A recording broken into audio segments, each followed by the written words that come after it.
সকলকে স্বাগত জানাই। আজকে আলোচনা করতে চলেছি 21শে মে 7:30 থেকে গুজরাট টাইটান্স এবং চেন্নাই সুপার কিংসের মধ্যে যে ম্যাচটি অনুষ্ঠিত হতে চলেছে সেই ম্যাচটি নিয়ে। প্রথমেই চোখ রাখা যাক পয়েন্ট টেবিলের দিকে।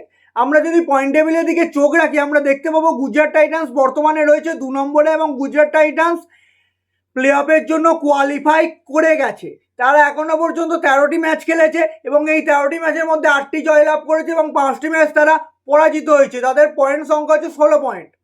গুজরাট টাইটান্স প্লে অফের জন্য কোয়ালিফাই করে গেলেও তারা চাইবে তাদের বাকি একটি ম্যাচ জয়লাভ করতে, কারণ তারা চাইবে পয়েন্ট টেবিলে টপ 2-র মধ্যে ফিনিশ করতে।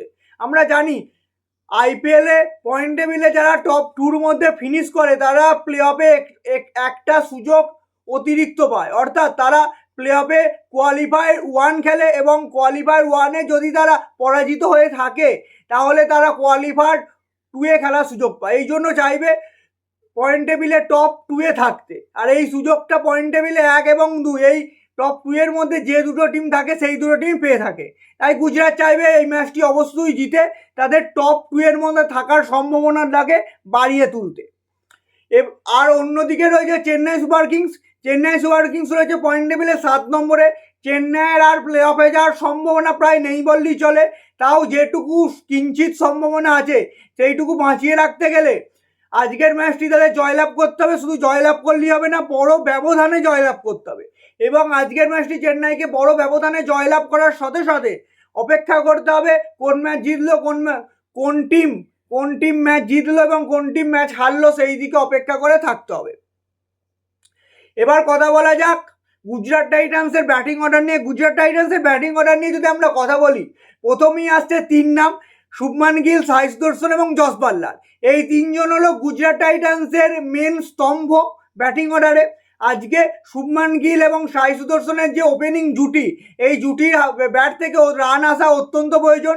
এই দুজনকে একটা ভালো পার্টনারশিপ করতে হবে যদি গুজরাটকে ম্যাচটি জিততে হয় এবং এর পরবর্তীকালে এই দায়িত্ব নিতে হবে জস বাটলারকে। জস বাটলারের ব্যাট থেকে রান আসা অত্যন্ত প্রয়োজন। জস বাটলার এই সিজনে তাকে যথেষ্ট ছন্দে দেখা গেছে, তার ব্যাট থেকে মোটামুটি রান এসেছে। আজকের ম্যাচেও তার ব্যাট থেকে রান আসা অত্যন্ত জরুরি এবং পরবর্তীকালে ভালো পারফরমেন্স করতে হবে জেসন হোল্ডারকে ব্যাট হাতে এবং বল হাতে উভয়ভাবে ভালো পারফরমেন্স দিতে হবে। তার কাছ থেকে একটা অলরাউন্ড পারফরমেন্স খুবই দরকার আজকে যদি গুজরাটকে ম্যাচটি জিততে হয়। এবার কথা বলা যাক গুজরাটের বোলিং ডিপার্টমেন্ট নিয়ে। বোলিং ডিপার্টমেন্টে রয়েছেন মোহাম্মদ সিরাজ, প্রসিদ্ধ কৃষ্ণা, কাগিসো রাবাডা, আরও অনেক বোলার রয়েছেন। অনেক ভালো ভালো বোলার রয়েছেন গুজরাট টাইটান্সের বোলিং ডিপার্টমেন্টে।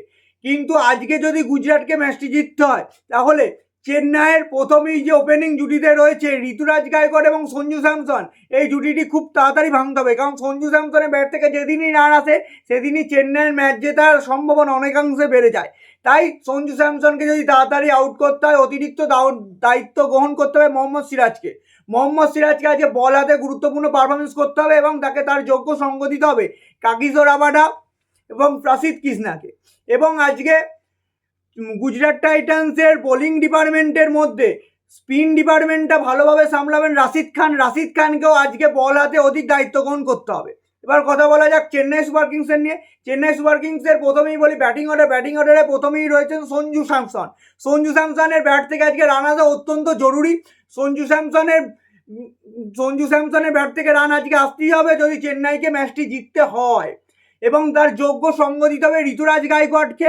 এবং পরবর্তীকালে আজকে কার্তিক শর্মা এবং শিবম দুবের ব্যাট থেকেও রান আসা অত্যন্ত গুরুত্বপূর্ণ, কারণ আজকে যদি সিএসকে ম্যাচটা জিততে হয় কারণ তাদের ব্যাট থেকে রান আসা অত্যন্ত জরুরি হয়ে যাবে।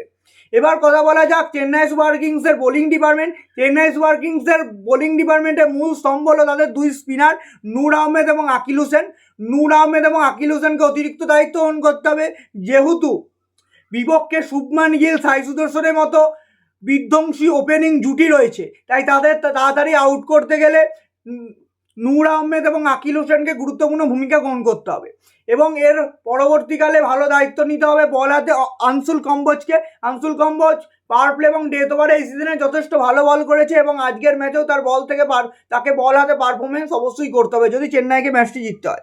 সব মিলিয়ে আজকের ম্যাচটি অত্যন্ত গুরুত্বপূর্ণ হতে চলেছে। একদিকে যেমন গুজরাটের সামনে আছে টপ টু সিকিওর করার জন্য তারা খেলবে, তারা চেষ্টা করবে টপ টুর মধ্যে ফিনিশ করতে পয়েন্ট টেবিলে। আর অন্যদিকে অপরদিকে চেন্নাই চাইবে যেটুকু আশা ভরসা আছে সেটুকু আজকের ম্যাচটি জিতে এবং একটা বড় ব্যবধানে জিতে প্লে অফে যাওয়ার সেই সুযোগটা বাঁচিয়ে রাখতে। আজকের ভিডিওতে এই পর্যন্তই।